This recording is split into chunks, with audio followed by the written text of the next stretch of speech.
Assalamualaikum. Minta bagi tips bagaimana cara menarik minat ibu bapa supaya hadir ke surau untuk solat berjemaah. Kadang-kadang bapa cuba menghantar anak sebagai wakil untuk dirinya. Terima kasih.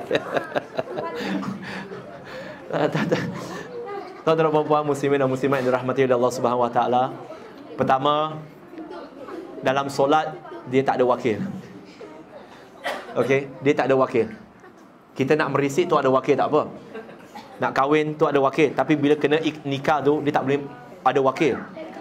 Jadi untuk mak bapak, alhamdulillah, saya puji. Yang pertama, saya puji kepada ibu bapa. Saya ambil cuba yang positif dulu. Saya puji mak bapak yang hantar anak mereka ke surau untuk solat jemaah walaupun mereka sendiri tak datang. Okey? Walaupun mereka tak datang. Bukan saya kata bagus, tetapi sekurang-kurangnya mereka cuba membiasakan anak-anak dengan surau. Pertama. Kedua, mak bapak juga perlu ingat, mungkin yang sedang menonton dan adik-adik balik ni, kalau mak ayah tak datang, mungkin mereka sibuk hari ini. Biasa mereka datang kan, betul? Okey, balik ni adik-adik tolong angka satu boleh? Boleh. Okey, nak cakap apa? Senang. Adik, okey. Angka nak minta tolong bagi balik ni, bagi tahu dekat mak ayah.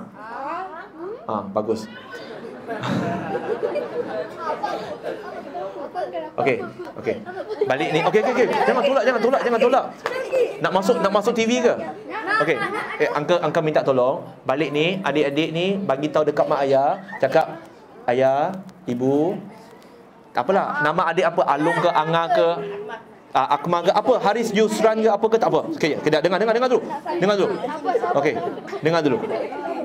Balik ni, bagi tahu dekat mak ayah, cakap, "Mak, ayah, adik tak nak masuk syurga seorang-seorang. Adik nak masuk syurga dengan mak bapak sekali. Tapi kalau mak ayah dengan ibu tak datang solat surau, kita tak solat berjemaah, macam mana kita nak masuk syurga berjemaah?" Bagi tahu dekat mak ayah. Lain kali ibu hantar, ayah hantar, datanglah sekali. Boleh ke? Setiap kali ibu hantar, ayah hantar, bila ayah hantar je dia kata, "Nah, surau dah sampai, korang turun." Bila sampai je dekat surau, adik buat apa tahu? Pergi matikan enjin motor abah tu, ambil kunci tu. Kalau abah nak balik, sila jalan kaki. Boleh tak? Boleh. Boleh. Okey. Tak apa. Ini untuk adik-adik. Okey, duduk. Boleh duduk. Terima kasih. Nanti angka bagi hadiah. Sabar. Sakit. Okey, sakit. Oh, tak apa. Sakit banyak. Okey. Tak apa. Okey, adik. Sekarang ni kita bagi angka-angka dengar pula, okey? Boleh? Boleh, eh? Boleh. Kita deal. Dia tak betul sikit. Bukan, dia tak betul. Tak betul. Dia okey. Jadi untuk tuan-tuan dan puan-puan, macam mana sesama jemaah boleh menggalakkan satu sama lain datang ke surau dan masjid? Contohnya, saranan saya, mungkin boleh diadakan biro dakwah di sini. Diwujudkan biro dakwah, di mana biro dakwah ni mereka buat jadual bertugas, di mana mereka datang lebih awal. Dan jikalau mereka nampak ada mak ayah yang hantar anak-anak datang ke sini, cuba berborak dengan mereka. Kadang-kadang kita tak boleh terus menghukum kata, apa ni, hantar anak tapi sendiri tak nak datang. Kita tak tahu, mungkin dia ada urusan lain ke di antara waktu itu ke dan sebagainya. Kita tak tahu. Tapi bila kita cuba selami, mungkin mereka ada masalah lain. Dan kita cuba lihat macam mana sebagai ahli karya, sebagai jemaah, kita boleh membantu. Jikalau dia kata, tak apa, aku hantar, tak apa, jangan hukum, kau ni apa, jangan. Tapi lebih kepada galakkan. Tak apa, lain kali datang, ya. Kita kena ajak dengan baik. Dan sebaik-baiknya tuan-tuan dan puan-puan, terima kasih. Sebaik-baiknya, apa yang berlaku, sebaik-baiknya ialah setiap seorang, contoh suami, saya percaya semua dah kahwin kan? Majoriti. Yalah, adik-adik belum kahwin. Majoriti dah berkahwin. Maksudnya, okey, tak apa, nanti kita bincang calon dia. Okey. So kalau untuk tuan-tuan yang datang ke surau, saya sarankan ajak isteri sekali. Kalau isteri yang datang, boleh ajak suami sekali, datang sekali, supaya sama-sama. Mungkin isteri uzur, dia tak boleh masuk masjid, dia tak boleh solat, tak apa. Sekurang-kurangnya kalau ada program, dia duduk kat luar, dia juga dapat manfaat. Tuan-tuan kena faham tau, kita sebagai lelaki, saya pun lelaki juga. Kita sebagai lelaki, kita kena faham, kebiasaannya yang banyak masa bersama dengan anak-anak dan cucu-cucu kita, siapa? Kita ke isteri? Isteri. Bayangkan tuan-tuan dan puan-puan, kalau isteri kita, mereka tak dibekalkan dengan ilmu agama, Setiap hari mereka akan berinteraksi dengan anak-anak cucu kita. Apa yang mereka nak interaksi? Apa yang mereka nak berinteraksi? Kan? Jadi tambahkan ilmu mereka, bawa mereka datang. No problem, tak ada masalah. Ajak mereka datang. Dan insya-Allah semoga Allah murahkan lagi rezeki surau ini. Dan moga-moga insya-Allah Allah murahkan rezeki dengan membolehkan masjid surau ini diluaskan. Mungkin diluaskan sehingga ada satu ruang khas, untuk ibu-ibu yang uzur dan sebagainya. Ada ruangan khas untuk mereka yang di dalamnya kanak-kanak boleh bermain. Mereka tak risau anak-anak berlari keluar, buat aktiviti kat dalam. Dan di dalam tu boleh tengok live. Orang yang berceramah kat sini, mereka tengok kat situ, mereka pun nak datang. Dan malahan insya-Allah sampai satu masa kena ada perancangan. Jangan kata, mana ada duit bro. Jangan risau. You buat sesuatu untuk Allah, kamu ikhlaskan diri, Allah hantar tentera dia. Semoga kemudian ada ruang lagi untuk dibesarkan, sehingga ada satu ruang khas untuk kanak-kanak. Tak payah ruang khas, kat belakang tu dah taman permainan. Adik-adik ni, dia sekarang boring dengar saya ceramah, saya faham. Sebab sebagai kanak-kanak, maksimum 30 minit je. Ini dah sejam lebih. Mereka tak boleh fokus, tak boleh nak salahkan mereka. Dan apa yang kita boleh buat, wujudkan biro. Ketika ada kuliah, budak-budak ni nak datang, kita nak mereka dengar. Tapi kita kadang-kadang pun, alamak, diorang kacau. Apa berkata, kat belakang tu kita buat aktiviti untuk mereka, dijaga oleh biro surau itu. Biro kanak-kanak. Biro kanak-kanak, sebab dulu dalam agama lama saya tak puji agama tu, tapi saya kata sistem dia. Agama Buddha saya, Soka Kakkai Malaysia. Mak bapak datang untuk sembahyang, nak dengar ceramah, budak-budak tak ada dalam tu. Budak-budak dibawa ke mana? Kami dibawa ke dewan yang lain. Macam-macam aktiviti kami buat. Dan di situ kami dijaga oleh sukarelawan. Bila dah selesai, budak-budak tu tak pergi balik sendiri, tak boleh keluar.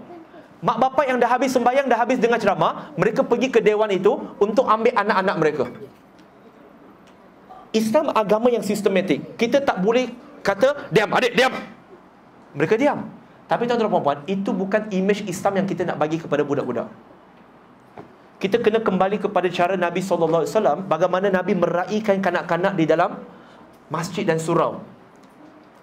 Kita kena adakan budak-budak, tuan-tuan dan puan-puan, terus terang, masa kita muda-muda macam ni, suka duduk surau ke? Tak ada. Tak adanya. Kita buat bising bukan kerana kita suka buat bising, kerana itu tanda memberontak. Boring duduk lama-lama. Ustaz ni bila nak habis? Lapar. Betul tak?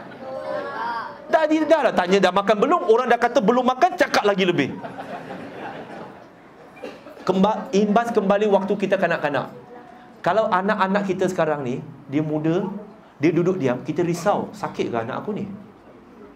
Budak-budak memang aktif. Sebab itu tuan-tuan dan puan-puan, nak pancing ikan, kena sediakan umpan yang betul. Nak pancing mak bapak, kena sediakan umpan yang betul, kuliah yang betul, yang berkualiti.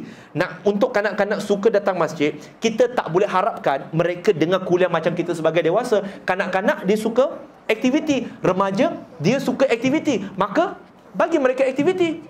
Tapi diselang-selikan dengan ada pengisian dan sebagainya. Kita kena pandai macam mana nak berdepan dengan psikologi mereka. Jadi jangan kata meletakkan kesalahan tu semata-mata pada anak-anak, pada kanak-kanak, tidak. Pada orang dewasa, tidak. Mungkin tuan-tuan dan puan-puan, saya tak tahu mungkin bapak tu, dia hanya hantar anak, dia sendiri tak nak datang, bukan kerana dia tak nak datang. Barangkali dia ada pengalaman buruk di dalam surau dan masjid. Mungkin dia pernah kena tegur, kena tengking dengan jemaah ataupun AJK. Saya bukan salahkan siapa Saya cakap direct ni. Saya jadi ceramah, saya cakap direct sebab nak kebaikan. Sebab kadang-kadang tuan-tuan dan puan-puan, mereka ada pengalaman buruk, malu. Mereka pernah dimalukan di sini, malahan mungkin dimalukan oleh jemaah di sini di depan anak mereka. Siapa nak datang? Dah pernah kena malu nak datang lagi? Tak ada. Berapa banyak video viral, bagaimana, bukan cakap sini bagaimana di tempat-tempat lain, AJK masjid, nazir masjid, marah orang, marah jemaah kat situ. Engkau nazir ke aku nazir?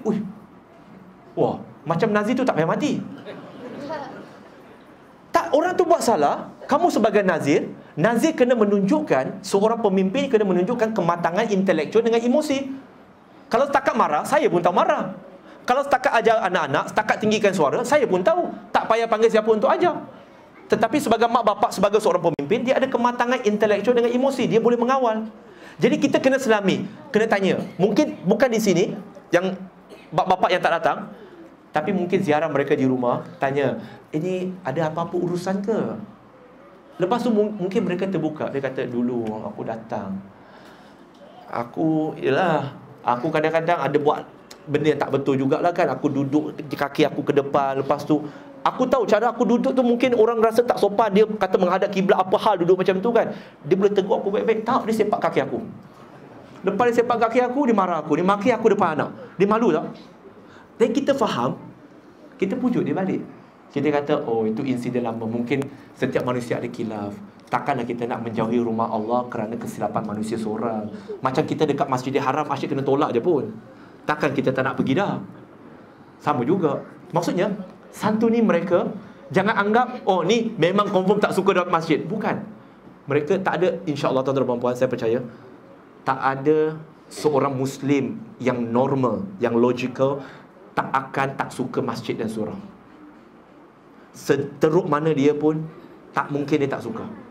Saya percaya pasti ada sesuatu yang berlaku. Dan barangkali dia ada pengalaman buruk ataupun dia ada perkara lain yang dia nak uruskan. Jadi cadangan saya, santuni mereka, dekati mereka, fahami mereka dan kemudian ajak mereka, insya-Allah. Okey?